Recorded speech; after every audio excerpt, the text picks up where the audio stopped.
Bismillahirrahmanirrahim. Ada beberapa oleh-oleh yang ingin saya sampaikan untuk para calon haji dan hajah ini. Yang pertama, luruskan niat. Untuk menaikkan ibadah haji, luruskan niat. Niat yang kuat, ya. Niat yang bersih, lillahi ta'ala ini. Ananda kami, luruskan niat. Kesana hanya untuk menaikkan ibadah haji. Tidak ada embel-embel yang lain. Karenanya yang lain lupakan. Bila cendana lupakan. Ya. Bisnis lupakan. Apa nggak boleh bisnis? Boleh kalau bukan waktu ihram. Boleh. Tapi kesana kan biaya mahal. Meluangkan waktu, pikiran dan tenaga. Kalau kesana cuma pindah tempat doang, bisnis tetap bisnis di sana misalnya kan begitu ya. Urusan yang tetap diurus di sana, itu cuma pindah tempat doang kalau gitu. Fokus menunaikan ibadah haji. Insya Allah anak-anak atau cucu kami akan kami jaga. Mudah-mudahan tenang saja di sana ibadah sebanyak-banyaknya. Kemudian kepada adik-adiknya, saudara-saudaranya, jangan diganggu niat ibadah haji, ya. Tapi doakan, jangan diganggu apa? Minta oleh-oleh ini dan itu, jangan. Ya, Kak, nanti beliin oleh-oleh ya. Ini, Kak, ini, Kak. Jangan diganggu. Kalau mau beli oleh-oleh, gak usah juga di sana, cukup di sini Tanah Abang. Ya, jadi pesan kepada adiknya, Tanah Abang aja. Lengkap di Tanah Abang, ya. Dari kurma sampai air zam-zam ada di sana. Ya, lagi dari sana kan cuma 5 liter jatahnya. Bisa dicampur dengan air biasa nggak apa-apa. Itu kan bukan untuk dijual ya. Bukan untuk dijual tapi untuk berikan orang supaya kebagian semuanya begitu. Ya, air aqua kata Pak Haji Didin tadi. Ya, jadi belilah di sana Tanah Abang saja, insya Allah semuanya ada. Lalu berikan pada yang lain. Ini oleh-oleh, nggak usah sebutkan oleh-oleh dari Mekah. Emang bukan dari Mekah. Gitu. Ini oleh-oleh, ini Ratna oleh-oleh begitu. Ya.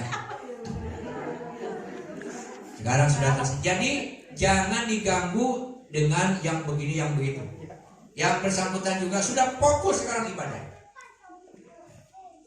Kalau di kampung kan ada yang pesan apa ya, panci, ada yang teko warna kuning, ya, ada yang warna kuning segala macam, hambal, sajadah, wah segala macam ada semua tuh Tanah Abang.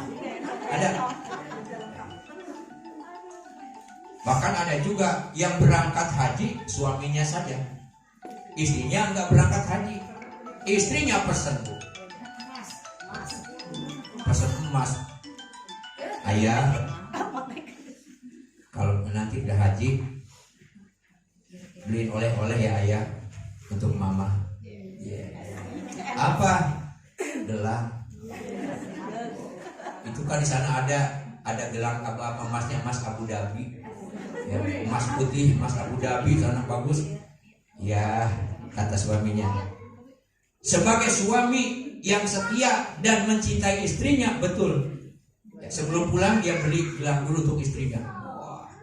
Begitu pulang juga karena ini spesial untuk istrinya, tidak masuk ke dalam koper, tapi dimasukkan ke ini, ke celananya, bisa dikantongin terus. Buat istriku tercinta, ditaruh di sini. Dia tidak dimasukkan ke tas. Zaman dulu tahun 70-an, waktu awal adanya pesawat kan di Halim Perdanakusuma. Ya, di sana bukan di sini bukan. Ya, di Halim Perdanakusuma sana. Dan yang namanya orang atau keluarga itu bisa melihat dari pinggir pesawat itu datang tuh, bisa dilihat ya Bu ya. Ya, jadi jamaah itu turun tuh kelihatan. Nah, istrinya kan pesan emas gelang. Begitu itu suami mau datang jam sekian, udah nunggu aja sih. Mana wah pesawat datang tuh, langsung sini, siap-siap. Turun berjamaah itu. Begitu turun, ini kayaknya suami saya. Langsung diteriakin sama istrinya, Pak, ayah, gelang. Itu gak kedengeran gelang, itu yang Kata suaminya, ada. Kata orang sebelahnya, itu orang baru mau pulang haji, kan udah meres banget gitu. Sebenarnya meres kan yang melihatnya ya. Ini cuma gelang, oke kan begitu. Ya, jadi jangan diganggu pokoknya itu. Ya, itu jadi gangguan suami, aduh kalau nggak beli gelang gimana kan begitu. Ya supaya fokus ibadah, maka niat harus diluruskan. Hanya semata-mata karena Allah. Yang kedua, pelajari manasik haji dengan baik dan benar, sehingga insya Allah dapat menunaikan ibadah haji dengan sempurna. Kenapa? Kalau belum punya pengalaman, ya kadang-kadang belum masuk seperti apa dan bagaimana. Karena kadang-kadang antara teori yang dipelajari dengan prakteknya bisa berbeda. Karena apa? Karena situasinya yang berbeda. Saya juga begitu, ibu-ibu. Sejak SD atau MI, kemudian sanawiyah, aliyah, perguruan tinggi, belajar yang namanya haji itu. Belajar, tapi karena belum menunaikan, itu tidak terbayar. Ka'bah itu sebelah mana, di Multazam sebelah mana, baca teorinya, tapi belum rasakan. Begitu praktek, langsung tahu. Oleh karena itu pelajari. Oh, saya kan sudah umroh. Beda. Umroh itu baru 1/3 daripada haji. Ya. Karena ada yang tidak ada dalam umroh. Ya, dari Armina, Arafah, Mina itu tidak ada di umroh. Ya, oleh karena itu pelajari dengan sebaik-baiknya. Ini apa? Untuk ibadah. Wa kullu man bi ghairi ilmi ya'malu a'maluhum mardudatun la tuqbal. Setiap amal tanpa dengan ilmunya, maka amal itu mardudatun, ditolak, la tuqbalu, tidak diterima. Alias sia-sia.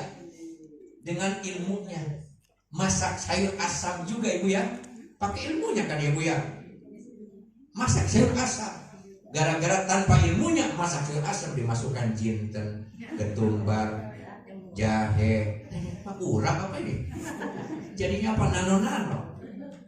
Salah kan? Memakai kain ihram bagi laki-laki beda kan? Tidak asal dilipat gitu. Kalau cuma asal diputar dilipat, itu nggak bisa melangkah. Nanti kalau misalnya lagi jalan sedikit kesenggol orang jatuh karena nggak bisa jalan. Atau kan harus belok sini, belok. Cara membelokkannya beda. Kalau cara membelokkannya salah, di sana banyak angin, bisa-bisa kebuka. Apalagi ihram itu kan nggak pakai apa-apa, celana aja nggak pakai. Ya. Ada caranya, ya, ada ilmunya. Ya. Ada ilmunya. Saya beberapa kali ya, khususnya dalam umroh, itu banyak jamaah yang karena ilmunya tidak ada. Ya. Padahal ada larangan-larangan ihram. Itu ketika ihram dia pakai peci. Saya tegur, Pak, tidak boleh pakai peci. Oh, saya lupa. Tapi dia kemudian diulangi lagi tuh. Kalau cuma lupa memang dimaafkan oleh Allah. Tapi kalau berulang-ulang lain persoalannya. Semuanya dengan ilmunya. Karena ilmu itu akan menuntun kita. Makanya belajar secara sempurna, insya Allah pelaksanaannya juga sempurna. Amin ya robbal alamin. Ada orang condet. Orang condet itu dia pasca haji. Kalau dia pasca haji, seorang kakek-kakek habis menunaikan ibadah haji pulang ke tanah air. Begitu pulang ke tanah air, sholatnya ngadepnya itu ngaco. Ngadepnya kadang-kadang ngadep ke barat, kadang-kadang ke timur, kadang-kadang ke utara. Kelihatan sama cucunya, kakek kok ngaco banget tuh sholatnya, kek. Kenapa? Itu kadang-kadang ngadepnya ke ngalor, kadang-kadang ngidul, kek. Cuk, lu belum tahu pengalaman lo, belum haji lo. Cucunya kan kata Pak Guru harus ngadapnya ke Ka'bah. Ka'bah itu adanya di sebelah barat ya. Lu belum punya pengalaman lu. Ini kakeknya pinter tapi keblinger namanya. Di sana itu, Cuk, kata kakeknya, di sana itu ngadep kalau sedang sholat bebas. Bebas hadapnya, mau ke utara, mau ke selatan. Lah iya, di depan Ka'bah itu, di Masjid Haram memang begitu. Kadang-kadang menghadap ke barat, ke timur, ke selatan, ke utara. Kenapa? Tergantung di mana letak Ka'bahnya. Ka'bahnya di sini, madhab ke sana kan? Barat ya, madhab ke barat. Ka'bahnya kadang-kadang di sini, hadapnya ke sana. Itu di sana. Teori di sana tidak bisa dibawa ke Indonesia karena orang Indonesia Ka'bahnya ada di sebelah barat. Arahnya, kiblatnya itu. Nah ini kakek pintar tapi keblinger ini. Tapi untungnya sudah haji itu. Kalau masih di haji, lain cerita. Yang kedua, pelajari manasik haji dengan sebaik-baiknya. Yang ketiga, poya-poya, bukan poya-poya. Banyak-banyaklah ibadah. Banyak-banyaklah ibadah, mumpung ke sana dengan harga yang mahal. Apalagi ini Ananda hajinya di khusus ya. Lumayan biayanya. Mumpung ke sana, poya-poya ibadah sebanyak-banyaknya. Tapi ingat akan kesehatan. Jaga kesehatan. Ya, jangan sampai bablas. Tapi ke sana untuk ibadah. Ya, ke sana itu bukan jalan-jalan, bukan dharma wisata, bukan tur. Tapi untuk ibadah. Diperbanyaklah ibadah. Ya, karena di sanalah insya Allah mudah-mudahan untuk haji yang mabrur itu bukan hanya pelaksanaan hajinya saja, tapi sebelumnya dan sesudahnya juga ada di situ. Hadirin hadirat rahimakumullah. Jadi yang ketiga, perbanyaklah ibadah. Pokoknya yang wajib dan fardu diutamakan, yang sunnah-sunnahnya diusahakan. Jangan dibalik, yang sunnah diprioritaskan, yang fardu ditinggalkan. Nah, ada satu kebiasaan orang Indonesia, Bapak dan Ibu. Haji Indonesia itu kalau yang namanya arba'in itu 40 waktu di Madinah, sholat berjamaah di Masjid Nabawi. Itu bagus dan sangat bagus. 8 hari itu tanpa putus. Itu program dari pemerintah, memang program haji Indonesia. 40 hari sehingga jamaah itu luar biasa semangatnya. Itu bagus. Nanti laksanakan. Tapi ada hal kekurangan. Ketika di Makkah banyak yang tidak sungguh-sungguh untuk sholat jamaah di Masjidil Haram. Seolah-olah lebih penting arba'in daripada di Masjidil Haram. Padahal kata Rasulullah, ibadah di Masjidil Haram itu pahalanya 100.000 kali. 100.000 kali lipat di masjid yang lain, termasuk di Masjid Pila Cendana.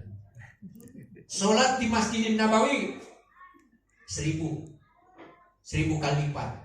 Sholat di Masjidil Aqsa 500 kali lipat. Sholat di masjid kita tidak disebutkan oleh hadis Nabi. Oleh karena itu, ini 100.000. Kok mengejar yang 1.000 luar biasa, mengejar yang 100.000 biasa-biasa. Ini bukan berarti arba'in udah biasa-biasa aja, tidak. Itu terus, tapi yang ini harus jadikan luar biasa. Apalagi mudah-mudahan tempat maktabnya dekat dengan Masjidil Haram. Udah di masjid aja. Ya, masjid aja. Karena tidak ada lagi yang dipikirkan apalagi, hanya untuk ibadah. Ibadah dan ibadah. Juga banyak orang Indonesia itu, karena ada tradisi Indonesia, kalau orang datang pulang haji, salah satu yang pasti ditanyakan, mencium Hajar Aswad enggak? Nah itu, sehingga ini apa? Setiap jamaah harus, menurut dirinya, harus mencium Hajar Aswad. Padahal mencium Hajar Aswad itu sunnah. Akibatnya apa? Banyak yang menggunakan joki. Ada joki banyak di sana. Bayar 500 real. Kalau kali 4 2 juta. Tapi harus juga hati-hati kalau ibu ke sana.